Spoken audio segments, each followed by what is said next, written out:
ओडिशा झारखंड सीमा पर शनिवार को नक्सल उन्मूलन अभियान के दौरान आईईडी विस्फोट में सीआरपीएफ के एक एसएसआई एएसआई की मौत हो गई है। शहीद सीआरपीएफ अधिकारी का पार्थिव शरीर रांची लाया गया, जहां अंतिम विदाई देने के बाद उत्तर प्रदेश स्थित पैतृक गांव भेजा जाएगा।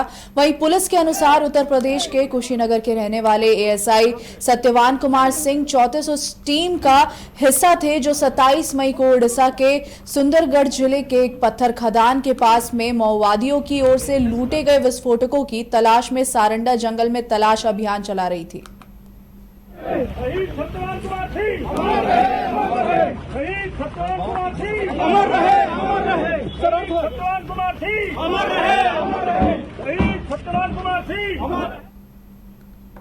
धनबाद एसएसपी प्रभात कुमार को मिली गुप्त सूचना के आधार पर छापेमारी दल ने धनबाद थाना क्षेत्र के चीरागोड़ा प्रोफेसर कॉलोनी में धावा बोल संजीत साव नामक व्यक्ति को अवैध गांजा के बिक्री के आरोप में गिरफ्तार किया है। पुलिस ने आरोपी के पास से 2 किलो गांजा बरामद किया है। वहीं डीएसपी विधि व्यवस्था नौशाद आलम ने बताया कि गिरफ्तार आरोपी संजीत साव पूर्व में भी गांजा के अवैध कारोबार में संलिप्त रहने के कारण पहले भी जेल जा चुका है और फिर से अपना किराना की दुकान में गांजा बेचने का काम प्रारंभ कर दिया था। वरीय पदाधिकारी को प्राप्त सूचना के आलोक में कि प्रोफेसर कॉलोनी चीरगोड़ा में एक व्यक्ति है जो गांजे की बिक्री करता है। उक्त सूचना पे छापामारी दल का गठन किया गया एवं छापामारी के क्रम में एक व्यक्ति है संजीत साव, इनको गांजा बेचते हुए पकड़ा गया है। इनके पास से 2 किलो गांजा बरामद किया गया है और इनकी गिरफ्तारी हुई है। ये पूर्व में भी लोकसभा चुनाव के आसपास गांजा बेचने के ही केस में पूर्व में भी जेल जा चुके थे। ये अकेले था कि साथ में और कोई था? ये अकेले थे। अब ये कहाँ से गांजा खरीदे, किनको बेचते हैं, इसका पूरा जो सप्लाई चेन लाइन है उस पर हम लोग अनुसंधान कर रहे हैं। इसमें जल्द आगे भी अरेस्टिंग होगी। कीमत आप लोग लगा लीजिए। किसी ग्राहक को बेच रहा था, कैसे पकड़ा है या फिर खरीद बिक्री को? घर से बरामद हुआ इसके। और गिरोह के लोग के सामने नाम नहीं आया? नहीं, अभी इसमें हम लोग कर रहे हैं। वरीय चौपारण में 27 जून को जगन्नाथ रथ यात्रा निकाली जाएगी, जिसको लेकर तैयारियां पूरी कर ली गई है। शनिवार को रथ यात्रा आयोजक मंडली ने चौपारण के पत्रकार बंधुओं के साथ बैठक किया है, जिसमें कई महत्वपूर्ण निर्णय भी लिए गए हैं। हम लोग जो यहाँ बैठे हैं, ये समझिए कि ये बैठक ही अपने आप में तैयारी है, तैयारी कर रहे हैं। और इसी तरह का हर जगह हम लोग जाके बैठक कर रहे हैं, प्रचार प्रसार कर रहे हैं, लोगों को जानकारी दे रहे हैं कि आने वाला 27 जून का हम लोग का रथ यात्रा का प्रोग्राम है। यही प्रोग्राम का प्रचार प्रसार का हिस्सा है। तो इसमें कौन कौन से मुख्य रूप से शामिल होने वाले हैं? पिछले वर्ष तो कई सांसद और विधायक आए थे, इस वर्ष क्या उम्मीद लग रहा है? इस बार तो हम लोग को यहाँ के स्थानीय विधायक हैं, बरकट्ठा विधायक हैं, सदर के विधायक हैं, रामगढ़ के विधायक हैं, कोडरमा सांसद हैं, चतरा सांसद हैं, हजारीबाग के सांसद हैं और कई हम समझते हैं इंटर स्टेट के नामी ग्रामी माने चेहरा अभी तो हम आपको नहीं बता पाएंगे क्योंकि, लेकिन हम लोग प्रचार प्रसार कर रहे हैं। हम लोग को कुछ जगह से आश्वासन भी मिला है, यूपी, बिहार और बंगाल से भी कुछ लोग को आने की संभावना है। हम लोग जो यहाँ बैठे हैं, ये समझिए कि ये बैठक ही अपने आप में तैयारी है, तैयारी कर रहे हैं।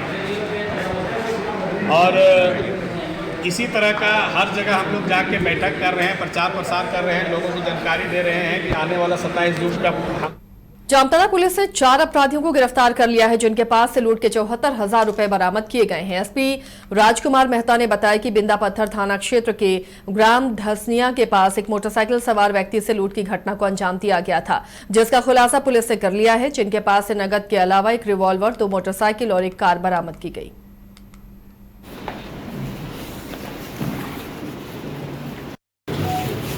जामताड़ा जिला अंतर्गत दिनांक 11/6/25 को एक व्यक्ति जो सीएसपी संचालक हैं श्रीपद मंडल, जो कि खागा देवघर के रहने वाले हैं, जामताड़ा से एटीएम से पैसा निकाल करके जा रहे थे। अज्ञात बंदूकधारी जो हैं उन्होंने इनको रास्ते में रोका है बिंदा पातर क्षेत्र में, और वहाँ से फिर इनके साथ में लूटपाट की घटना बंदूक की नोक पे की है। इस घटना के आलोक में तत्काल फिर एक FIR हम लोगों ने बिंदा पाथर में दर्ज किया पुनः जामताड़ा में पुनः एक सूचना प्राप्त हुई कि कर्माटाड़ा क्षेत्र में भी रात्रि 9:30 बजे 11 तारीख को ही एक और लूटपाट हुई है। वहाँ भी CSP संचालक थे, उनके साथ में भी लूटपाट किया गया। 60,000 रुपये के आसपास की लूट हुआ और उनके द्वारा भी बंदूक के नोक पे ही लूटपाट किया गया था। दोनों घटनाओं को प्राथमिकी अंकित करके तुरंत एक SDPO नाला और SDPO जामताड़ा के नेतृत्व में एक टीम बनाई गई। पूरी टीम, जामताड़ा की टीम जो है इस घटना को उद्भेदन के लिए लगी है। बिंदा पाथर थाना प्रभारी चंदन तिवारी कुआनी और इसके अलावे बिंदा पाथर के थाना प्रभारी के अलावे बिहिजाम थाना प्रभारी और टेक्निकल सेल हमारे इसमें लगा है और लगने के उपरांत इस घटना का उद्भेदन हम लोग के द्वारा किया गया। अब तक इस घटना में शामिल 4 लोग जो हैं वो गिरफ्तार हुए हैं, जिसमें एक रियाजुद्दीन अंसारी है, शाहरुख अंसारी है, शोहेल अंसारी और हैदर अंसारी। ये 4 लोग क्रिमिनल हैं और इनके द्वारा घटना कारित करने की बात बताई। घटना का मजमून ये है कि इनका पूर्व से ये इतिहास रहा है कि ये पहले साइबर क्राइम भी करते थे और इनको साइबर करने के बाद में जब लोग ATM से पैसा निकालते थे तो वैसे लोगों को ये टारगेट करते थे कि ATM से पैसा निकालने के उपरांत उनके पीछा लगते थे और बीच रास्ते में इनको जो है उनके साथ लूटपाट करते थे, क्योंकि साइबर क्रिमिनल के द्वारा जब साइबर का पैसा निकाला जाता है तो कभी वो थाना में रिपोर्ट नहीं करते।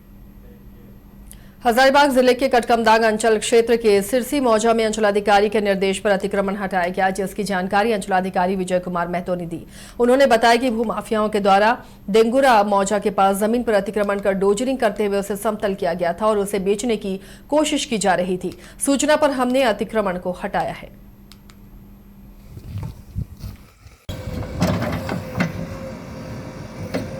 151 खाता का 845 प्लॉट में नदी का अतिक्रमण किया गया था, जिसे सूचना मिलते ही अतिक्रमण मुक्त करने का कार्य हमारे CI साहब और थाना से हमारे पुलिस बल के साथ में उनके सहयोग से अभी हम लोग कंप्लीट कर लिए।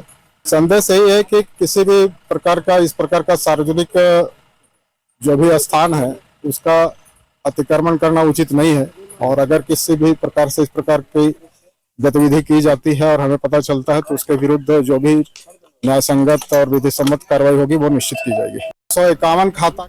झारखंड शिक्षा परियोजना धनबाद के द्वारा समग्र शिक्षा अभियान के तहत विभाग में संचालित योजनाओं का उन्मुखीकरण सह प्रशिक्षण कार्यक्रम धनबाद उपायुक्त आदित्य रंजन की अध्यक्षता में शनिवार को टाउन हॉल में संपन्न हुआ। इस कार्यक्रम में धनबाद जिला शिक्षा पदाधिकारी के निर्देशानुसार सभी BEO BPO संकुल समन्वय की मौजूदगी रही। वहीं प्रशिक्षण में प्रोजेक्ट रेल एवं प्रोजेक्ट इम्पैक्ट से संबंधित बिंदुओं पर चर्चा की गई है।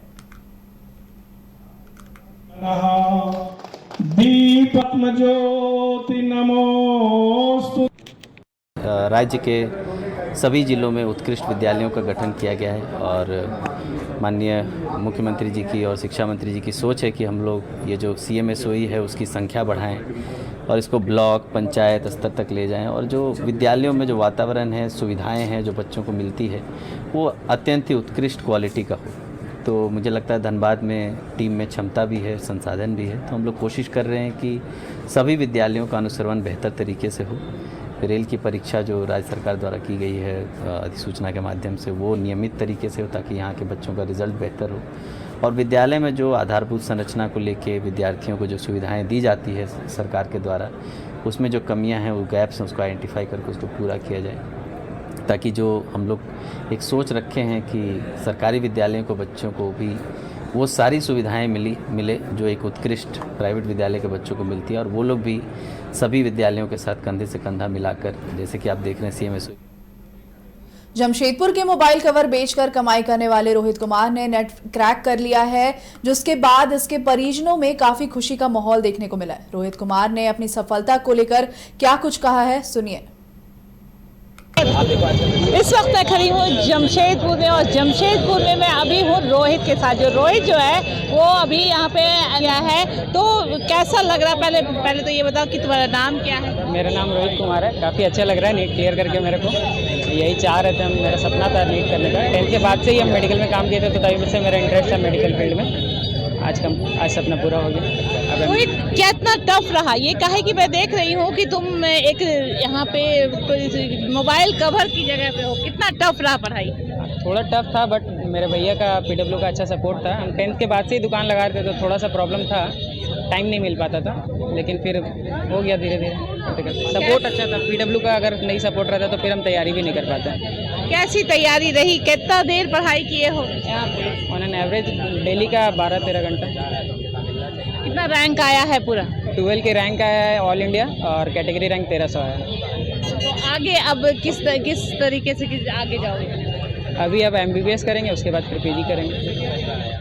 जो आगे जो पढ़ाई जो कर रहे हैं, इसकी तैयारी, नीट की तैयारी कर रहे हैं, उसके लिए क्या बोलो? उनके लिए यही सजेशन रहेगा मेरा कि बहुत ज़्यादा आउट ऑफ द बॉक्स पढ़ने का ज़रूरत नहीं है। जो सिलेबस है, सिलेबस पे स्टिक टू द सिलेबस और नॉर्मली रिवीजन कीजिए। बहुत ज़्यादा एक्स्ट्रा पढ़ने का ज़रूरत नहीं है। जो नॉर्मल NCERT में दिया हुआ वो पढ़िए एज इट इज़, रिवीजन कीजिए, टेक्स्ट दीजिए। और जो भी गलत होते जा रहा है, मतलब अपना बीता हुआ दिन से अच्छा अपना आज करने का ट्राई कीजिए, फिर हो जाएगा। रोहित, ये बताओ कि ये जो तुम यहाँ पे किए हो, कि यहाँ पे दुकान पे भी रहना पड़ता था, फिर पढ़ाई भी करनी पड़ती थी, कैसा? यहाँ पे थोड़ा बहुत DPP भी सॉल्व कर लेते थे तो ज़्यादा टाइम लॉस नहीं होता था, और फिर घर में लेक्चर्स वगैरह करते थे।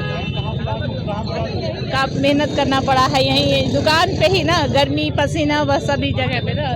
जी देखा रोहित से, तो रोहित जो है वो नीट क्लियर कर दिया है और आज वो एक मोबाइल दुकान पे जो है वो मोबाइल का कवर बेचता था और इसके पीछे तैयारी करता था, तब जाके ये मुकाम इसे हासिल हुआ है जो काफ़ी सराहनीय है। और आगे ये वो MBBS की तैयारी करेगा और PG करेगा। जमशेदपुर से लाला जबी 22 को।